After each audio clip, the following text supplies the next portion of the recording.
Hello, everybody. Welcome to our webinar, first of three parts for this little kind of a shorter series. We're presenting a series of short webinars talking about assistive technology issues related to our work with the Christopher and Dana Reeve Foundation grant that we received. So we're going to look at three different topics related to AT, kind of all circled around, I guess, really loosely, the idea of access. And one of them is, in fact, called access, but kind of all of them are about accessing technology in your environment. So that's kind of our plan today. We'll do a shallow dive. I wish we could do a deep dive. That would take forever, but a shallow dive into built-in accessibility features. So we'll talk a little bit about those, how you might be able to turn those on and off on your phone, and how those would enable someone to be more independent, more functional, and be more successful with technology. So that's our plan as we go forward. Who are we? Well, here's who we are. We are both here. Jesse is here also. We are the staff of the Assistive Tech Advocacy Center. So we are at Disability Rights New Jersey. I'll tell you a little bit more about our service in a second, about what we do. If you've never heard of the things we've done before, you've not participated in any of our sessions before, we'll give you some information on that. You can have access to the slides. We always give access to the slides because we never know if people want to go and view them later, check them out, maybe jump out. Some of the pictures and links are embedded inside the slides. So if you want to have those, there is your QR code to get them. I probably should have had the actual link. All right, I'm gonna break the fourth wall here and go back into the slide and get you the actual link. Hold on. In case you don't have your phone, but that would be kind of not true. Most of us tend to have our phone all the time, right? So here I will put in the chat if you're here with us in person. There is the link to the slides in the chat for everybody else. If you're watching us later on the recording, you don't have access to that link. What you do have is access to the QR code. So feel free to scan that and get that information afterwards. We are recording this. We will place this up on our YouTube channel so people can go back to it later. I was like proposing that to people when we do, especially this kind of built-in accessibility conversation, because there might be a moment where one of these things really grabs you and you want to go off and play. If you're here with us, I would encourage you go off and play anyway, but then kind of listen with half an ear as you come back. For anybody watching this as a recording, pause it and go off and play, and then come back and go and listen to some more. And I think it's a really great way to do this. The beauty of this topic is this is something that everybody has access to. Unless you have a flip phone, which good on you if you do. That is a bold move in the climate we're at and the date we are at. If you have a flip phone, I commend you. There are some days I wish I had a flip phone. Everybody else, if you have a smartphone, guess what? You have access to everything we're going to talk about today. Guess what you are not able to say anymore? I'm not techie. If you have a smartphone, you're as techie as you need to be at this point with technology, which is kind of exciting. So we'll talk about those features a little bit as we go. We'll leave some time at the end to chat if people want to jump on and have conversations about anything we've discussed or any other ideas that might have come up as we're talking. So if you're thinking of those things, I will leave some space at the end. I mentioned we are the Assistive Technology Advocacy Center. We're at Disability Rights New Jersey. What are we? What do we do? We are the New Jersey Assistive Technology Act program. What does that mean? That means that every state and every territory in the nation has one of these programs. They are specifically tasked with making sure that everybody in that state understands what assistive technology is, what tools might help them, and where to get it. We do that in a couple different ways, but if you boil down kind of the work we do, that is what we do. We do that in multiple fashions. One of them is device demonstrations. You reach out to one of the members of our team and say, I'm having a problem doing X. For X is, we'll have some conversation. We'll talk about it a little bit. We will show you different technology tools that might meet your needs. Our goal is not to sell you something. We don't sell anything. We don't evaluate people's needs. But what we do is show you different tools that may be helpful for you and help you come to a decision of whether that tool makes sense for you or not. So we're helping you kind of compare and contrast different tools to come up with a decision. If you come up with a decision, one of the other services we have is our device loan program. We have a loan program where anyone in New Jersey, so if you're not from New Jersey now, sorry, but go search out your AT program because almost all of them do this. We have a loan center. You can reach out to the loan center. We will let you borrow this equipment for weeks at a time to try it out. In your environment that you're going to be using it in, your home, in the community, at work, school, whatever it might be, you can try those tools out, see if they're going to work for you. And that is free of charge for anybody in New Jersey can use that service. We also host a device reutilization program, which takes used durable medical equipment from the community and refurbishes it by fixing it, cleaning it, sterilizing it, doing all those great things to it, and then provide it back out into the community at a significantly reduced cost. We do that with Goodwill Home Medical. They're down in Camden County. If you want to check them out, Goodwill Home Medical. I think it's GM, or it might be goodwillhomemedical.org. That might be their website. You can get to all of that from our website, which is right there on the slide, which is at4nj.org. The fourth thing we do is training, kind of like the things we're doing right now, webinars. We do in-person trainings for people on technology. We host a conference. If you're here right now, or if you're watching this before the first week of October, we are hosting a conference the first week of October called the AT Summit. We host it every year. This year, we are partnering with the College of New Jersey to host it there. And it is an opportunity to come for a full day of learning about assistive technology. If you're interested in that or any of the other training we do, visit our website. It's all there. There's a drop-down menu for trainings and other upcoming events for us. So hopefully we'll see you at one of our events in the future. Thank you for being here today. Let's kind of pivot and talk about what we're going to talk about. I'll start with this. I like little nuggets of information. This is officially a nugget of information. This is a did you know? Did you know your phone, your mobile phone, is 1 million times more powerful than the lunar lander? So there you go. Did you even know you were carrying around something with you that was so powerful? My follow-up question to that is, how are you using your phone? What I find and what's been really nice in our field of AT is that there are many, many, many supports we can recommend for people that are apps and services that work directly on their phone. So no longer is assistive technology a field of very expensive, very complicated, very medically based tools.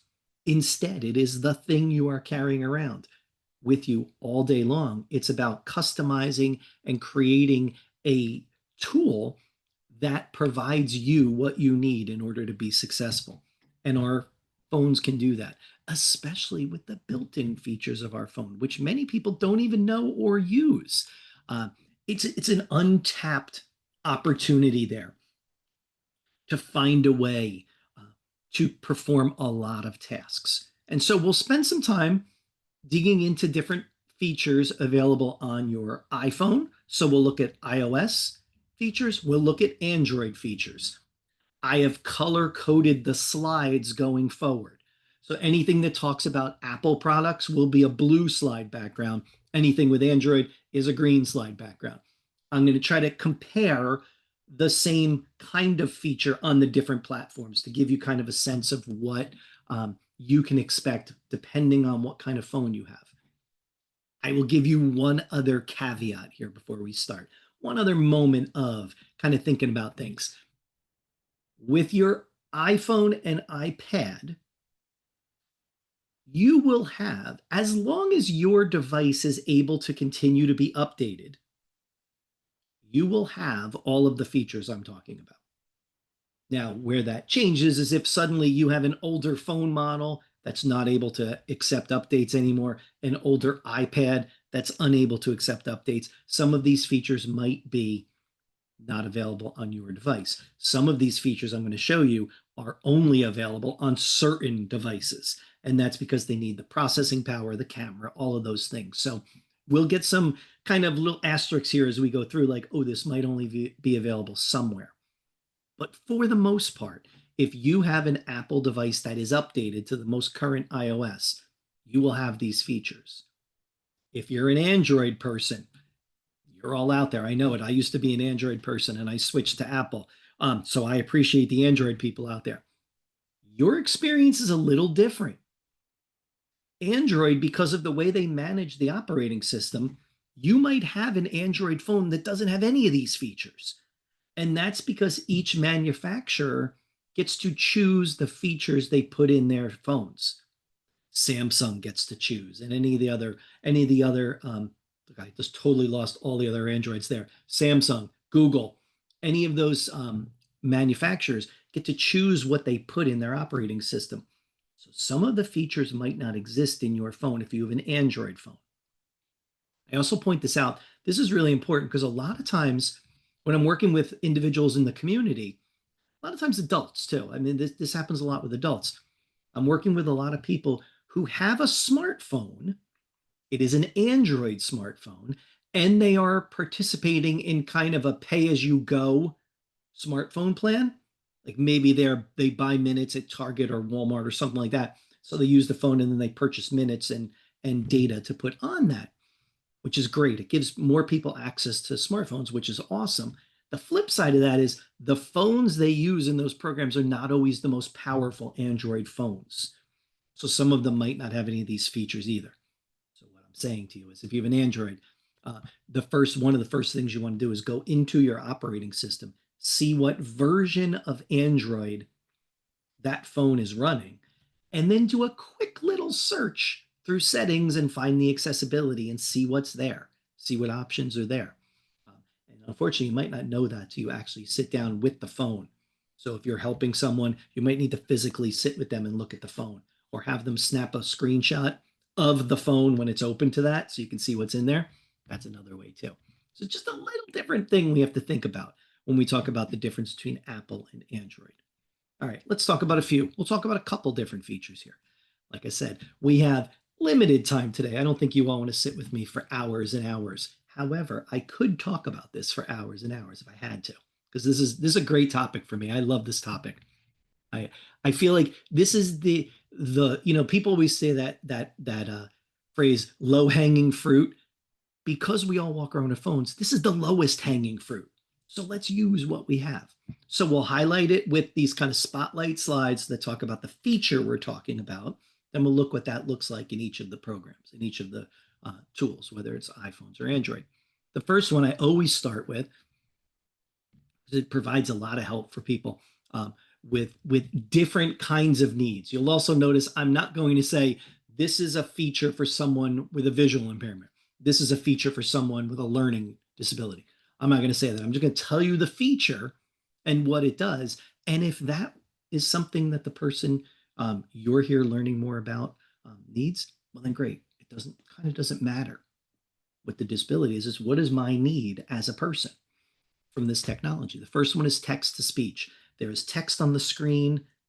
I'm able to, for whatever reason, I'm unable to read it. I need it spoken aloud to me. Great. We're in a time where every single device talks out loud to us and will read things. So when we think about that in our different phones, you'll also notice as we do this too, I debated on syncing up my iPad and my Android tablet to Zoom, and then I really abandoned that quickly. And I'm like, no, I'm going to video record little snippets and we'll pop them in here and then we can see it in action. So you're going to see videos, not an actual demonstration. But it was me demonstrating at one time, just me sitting alone in my office doing that and recording it.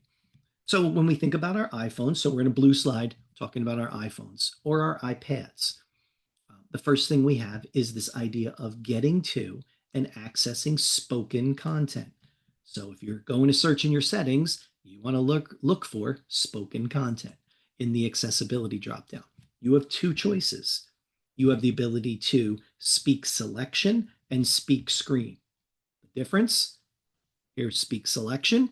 So in a speak selection scenario, I find what I want to read. I hold my finger down to select it, draw the bubbles out, and choose speak. It's safe, secure, and confidential. Your information and privacy are protected. And it reads it out loud. As it goes through, what are some of the other features? You'll hear me say the word features many times today because I think that's important as we think about what it is people are using. What we're trying to connect is their need to the feature of a tool. The feature we saw there was as it was highlighted and right as it started to speak, what happened? It highlighted the tool, highlighted the text in different colors. The sentence, one color. Your response helps to The sentence in one color, that's in yellow. The word being spoken in blue. I can customize that. You can choose whatever colors you want. That's my phone. That's the colors I picked. That's what I like. But you can set that. You can change the voice. You can change the speed. All of those things that you would ask, can I do this? Probably. We can probably do those. It's an incredibly powerful feature that's built right into our device. Now, these spoken content features, very importantly, will only read to you what I'm going to call accessible text. Text that the device can identify as text. And so right away, someone might say, well, what if I take a picture of something? Take a picture of a letter that comes to me in the mail today. Will it read it? Maybe a little while back, like a year or two ago, I might have said to you, no, it won't, because that text is not accessible to it. It doesn't see it as text. It's a picture. Fast forward to today, our phones now identify text within a picture and will read it. So we can get those kinds of supports. And there are many apps that do this also. So I think one of the really important things we start to talk about when we're using built-in features. Can I buy an app to do that? Sure, you could, but why not use what you have already? One of the struggles that people have at times is that they've put too much stuff on their phone and they have a hard time navigating through and finding things. Well, this feature is built right in. I don't have to put anything on my phone. I could have a very powerful solution right here. So that's speak selection. The other option there that mentions, and I don't have a video of it, is speak screen. The difference here for speak selection, I picked the text that it read. Speak screen, as I swipe down from the top of the screen, so I swipe down with 3 fingers, my device is going to read the entire page. That might be great depending on what I'm trying to do. If I'm reading a book, that might be great. If I'm searching for something on a website, I might want to choose what gets read so I have some visual orientation of what's happening at any given time. Different ways to think about it. That's your iPhone version of spoken content. Here's your Android version. Now, what we have is it's still text to speech. There is text on the screen and it reads it. So it's still text to speech. However, in the Android world, that is called select to speak. On your iPhone, it's called speak selection. So what these features are called might be different. What they do for the person is text to speech. This one works a little differently. So now I choose the button. the first step in designing authentically inclusive educational. So what did I do? I chose the feature to turn it on. Then I said to it, this is where I want to read on the page, and it started to read. And as we started again, Experiences is believing there is that a it can be done. there it is. There's a little menu at the bottom that allows me to pause and forward and reverse, those kinds of things. I don't know if it's easy to see on the video what's not happening in this instance. It is not highlighting the text. As it reads it, it is simply reading it. Now, for some people, that might be fine. For other people, that might be the feature they need to have the highlight tracking so I know what's being read. This is where we have these conversations with what is it you really need this tool to do? Because if I really need highlighting and that built-in feature does not give that to me, guess what? It's not the right feature for me. I need to go and look for an app. So these are the conversations we have with people. You're almost getting a little device demonstration mindset here of how we might approach this with people, is learning about what it is they need and how they would prefer to receive that information back. So again, those two things live on your phone. Depending on what phone you have, they live there. How about using your voice to control things? Now, I didn't put a slide in this because I thought I would just talk about it. We have opportunities on our phones, regardless of what they are, to dictate text into our phone. So if you open up your messaging app and on your keyboard you might have a microphone, you can click that, speak in, and your text will come up in the message. Great. Or if you're on any page that allows you to type, you can use your voice for that. Both the platforms do that on phones, so I didn't put that slide in. The other thing they both do, they both have some kind of virtual assistant that allows me to ask questions. I have Siri, I can ask questions. Sorry, I'm watching my iPad to make sure it doesn't click on. I can ask it questions and it will provide me answers back. I have that functionality too for access. We'll go a little deeper with some of the other features that are unique to these different tools. We'll start with one of the things in your Apple devices that's kind of a newer feature. This was probably maybe the last time the iOS updated. It might have been 2 times back. So maybe we're talking about a year and a half, 2 years that we've had this, but it's nice to know that this is a newer feature because some people don't know this is there. You have something called voice control. Turn it on.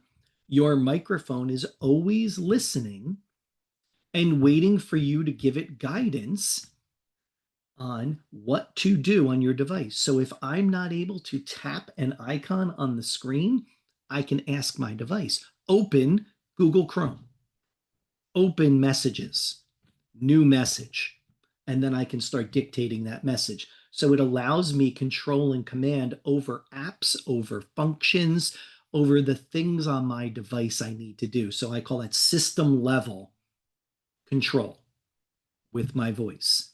One of the other things it brings back, which if you're an old time AT person like myself, this was like a blast from the past. That center picture there, right above the little cartoon of me, is a grid. This has a grid control that you can drop over your screen. They call it an overlay. I'm going to call it a grid because it reminds me of Dragon Naturally Speaking in the mouse grid.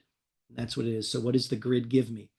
The grid gives me the ability to customize where I select on a screen simply by announcing numbers to my device. If I announce to my device, so you'll see it's rows of 4 all the way down, 1 through 20. When I announce a number, the square condenses to that numbered square I announced, and then I get 20 options in there. And what I can do is I can continue fine tuning where I want to click before I can finally say to the device, click, and it will perform some function. Do you need that level of granular control? Maybe not. But maybe for some apps you do. You know, I think when you're talking about apps that don't come directly from Apple, the voice control may not manage all of the functions of the app. So you might have to put the grid overlay on it to tell it to turn things on and off. I also have another person I work with who does digital design on her iPad, and it's a drawing program, and she needs to get to the exact spot she wants a line to start. And so she uses that to get herself to that very small spot, announces it, and then that starts the drawing so that she's not able to have that fine control to start in a certain spot. And then she uses kind of a gross movement to create the lines and create the items that she's drawing. Really interesting things to remember. Your microphone's on all the time. Hence, your battery will drain very quickly. So remember that if you're going to use this, or you're going to offer this as an option to someone, make sure either their device has a good battery, or if their phone's like most of ours, mine included, it does not. So make sure they have some kind of backup with them. The ability to plug in the wall, the ability to bring a charging block with them so that they have access throughout the day. Because if someone's using this level of command with their voice, the one thing we don't want to happen is them run out of battery and then they lose all the control they had. So that's something to think about. If you're on an Android device and you like this same feature and you're like, man, I want that. Android, this does not come as part of the built-in accessibility in Android. However, Google has created an app called Voice Access, which is free and you can download from the Google Play Store, which does those types of things. It is a system level control of your smartphone with your voice. So I can navigate simply by saying things. But again, this isn't on your phone. This is something you have to put in your phone. You might see some very high-end Android devices have this feature in it already. If you use a Pixel phone from Google, you have this feature already. So again, Google as a company owns Android. Google as a company creates the Pixel phone, which runs Android. These features are in the Pixel phone. So you'll have that already. Same functionality, called something different, and you're going to need to put it in there automatically. As we continue on this, well, what other control can I have to provide me with access, either to apps or even the environment? What does that look like? Um, we have, again, a fairly newer feature in your iOS devices, which is called Assistive Access. And what that does by turning it on is it simplifies your screen. And so I only when I have this on, I only have access to those 5 things. And it's showing you the different ways you can present it, either as a list or as icons. So different ways you can present it. It's the same information right there. But what it's done is simplified my device, given me some focus and some ability to quickly get into the things I might need and perhaps kind of ignore the stuff I don't really need. A lot of those apps you can't take out of your phone, or a lot of that unnecessary things that I'm doing. This is a way to give someone quick access, phone calls, messages. I mean, that's pretty straightforward, which is great. This is newer on the iDevices, and this is a really nice feature, especially, and I'll show you this phone. Android has a similar thing, but I'm showing you this phone. This is my father's phone. He has a smartphone, because he wanted a smartphone, yet he doesn't want 95% of the things on his smartphone. He just doesn't want them. And so we've tucked them away. We've done a bunch of things. We've kind of hid them. But then at the same time, he has very specific things he wants to know. How do I call you? Well, go to the phone icon, search me in your contacts, click the call button, and do it. Use your voice to say, call Mike, and wait for it to announce it, and then click the button. We gave him a couple ways. None of those worked. So now what did we do? We set him up with another app that works in Android. Also, you have to install. This is also a Google app. This is called Action Blocks.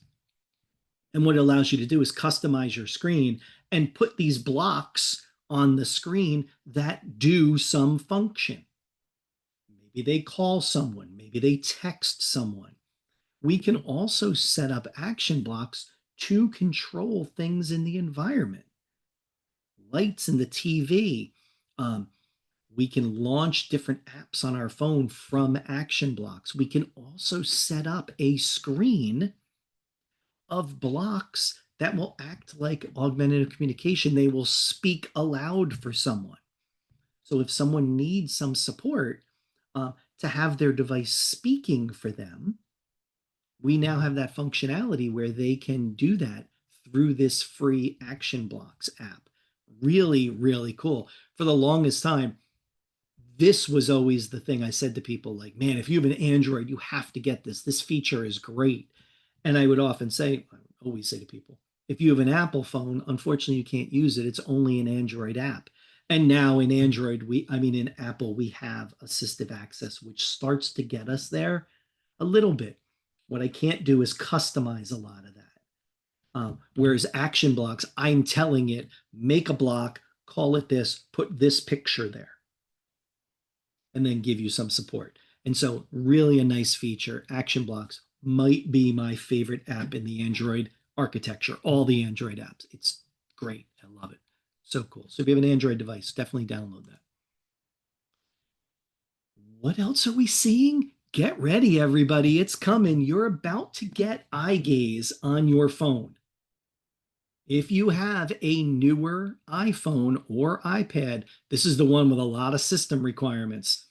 If your device meets these requirements in the white box there, and you have updated your iOS to 18 right now, what do you have? You have the ability to start doing eye tracking, eye gaze support. Turn it on, follow the dots on the screen so it can calibrate to your eye. And then guess what? When you turn it on, where you look on the screen, a dot will show up and it will follow your eyes. Hover for a second in a spot, and a box will pop up and ask you what you want to do. Click there, double click. It'll ask you all the options of what you want to do. So, eye gaze for the longest time has been a very expensive solution because we had to get third-party tools for that. It was thousands of dollars, and it might not work on your phone, might not work on your iPad. You might need to have a computer to do that. Now we're starting to see the very first instance of this being a built-in feature. They're still calling this a beta feature in your iDevices, which makes me think by the time the next iOS rolls out, which I think will be relatively soon, you will see, I would imagine this feature will be much more improved. It will have extra features there. It will just work a little more seamlessly. But that is an exciting development. And the reason why you need to have a certain phone or iPad for this is processing speed of your device. So is it fast enough to do that? And your camera. Is your camera accurate enough to follow your eye? And so that's why you're seeing some of these criteria for that. So know that that's coming. If you have one of those devices on the right, you probably have this already. Turn it on and play with it and try. I think it's really pretty great. And then the last kind of big section we'll talk about when we think about access and built-in features is switches. How can I control my device with some alternate access tool that is external to my phone or tablet? And so we think about external switches. And there's some examples of switches on the left. There's as many switches as you can think of. They exist out there. When you think about switch access for your devices, though, something to consider is what is that switch going to control? Are you going to be able to control all the functions you need? Are you going to be able to get in the menus? Will you be able to control the device itself? The other thing that's important to remember is on that picture on the top there, all those switches except for the bottom right corner, every other switch on that screen has a wire sticking out of it, which means it needs to be plugged into something to work. You don't plug a switch directly into your phone. You don't do that. It won't work. Please don't try to do that. If you take nothing from today, don't do that because that's not what it's meant to do. But if you have a wired switch, you need some kind of interface. The little device at the bottom there on the left is an interface. That interface, called a tecla, allows me to plug the switch into it, and then that tecla communicates with my phone wirelessly. So I'm plugging into that. That's about the size of a hockey puck, maybe a little smaller than a hockey puck, but that kind of shape and size. And I plug switches into that then in turn control something on my device. There are other wired interfaces that will plug into your phones and allow you to plug switches into it. Ultimately, when we talk about switches and access to mobile devices, it is about what are you trying to control, and will a switch allow you to control that?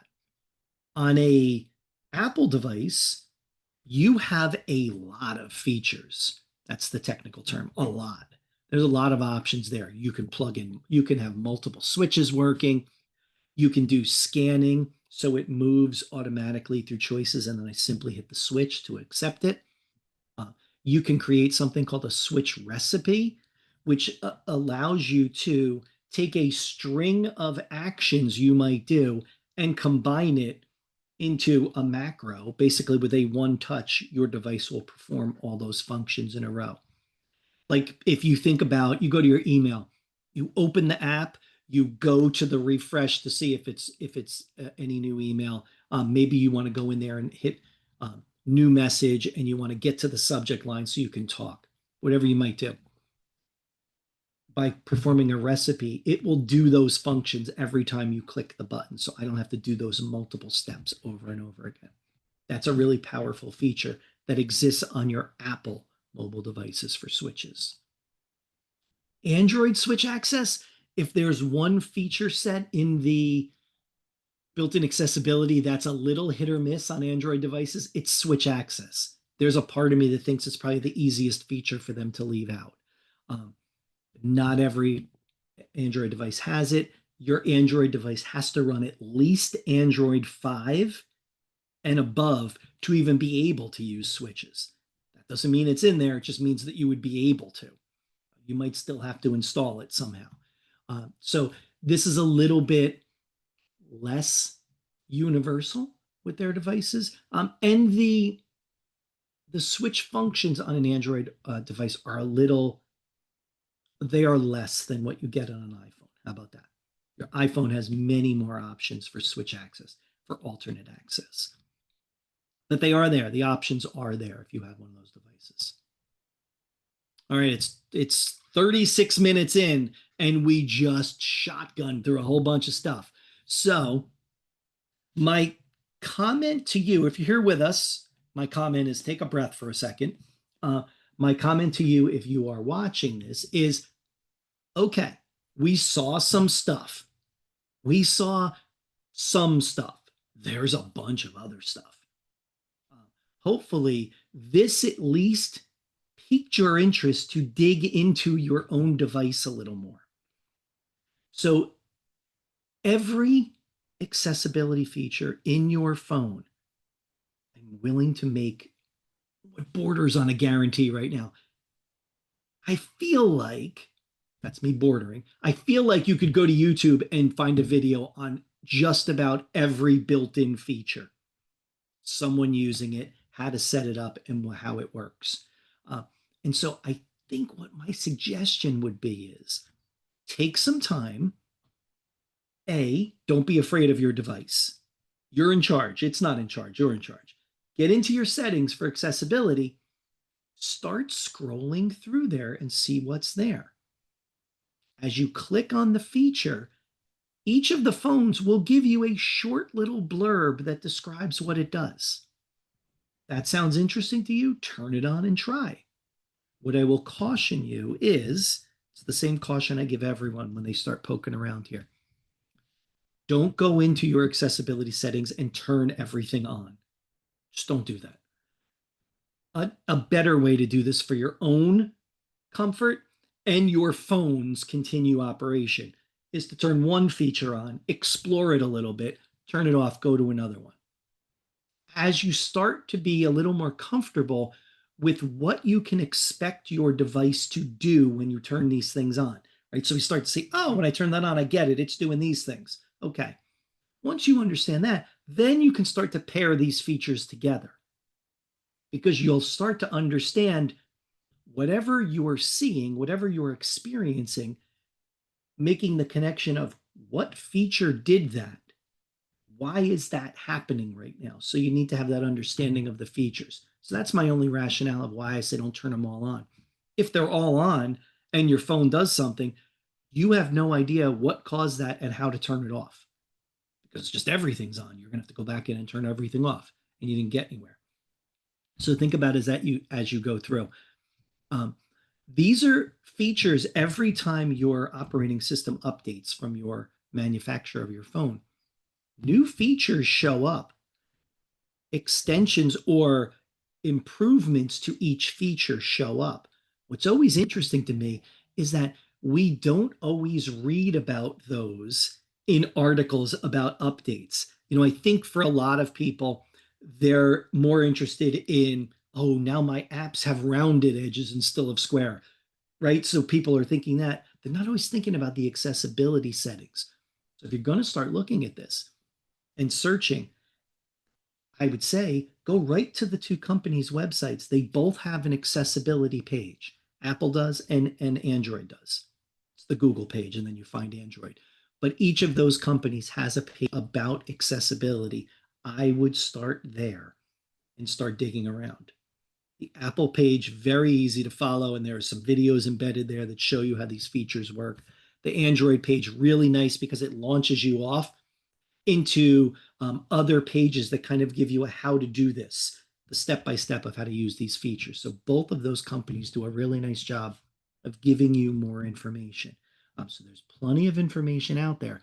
The first step that has to happen is your willingness to explore it and look and see what those features are. All right. I left a few minutes for us to chat. Does anyone want to jump on and have part of a conversation? You have a question to ask, something you've been thinking about, anything at all? I'll move us to this page with this so as we talk, so I don't forget. I don't make sure I leave enough time. As you're thinking about, if you're here with us and you're thinking about questions, I'll do this little public service announcement here. This is webinar 1 of this short series. We have 2 others. We'll do one a month. At the end of October, we're going to do one on alternative access. So that's access to all technology, computers, tablets, not smart home because that'll be its own thing, but wheelchairs, those kinds of things. So we'll look at access come from the broader kind of aspect of access to all technology. We'll do that in October, and then in November we will spend our time talking about smart home technology and how we can use that to maximize independence and success.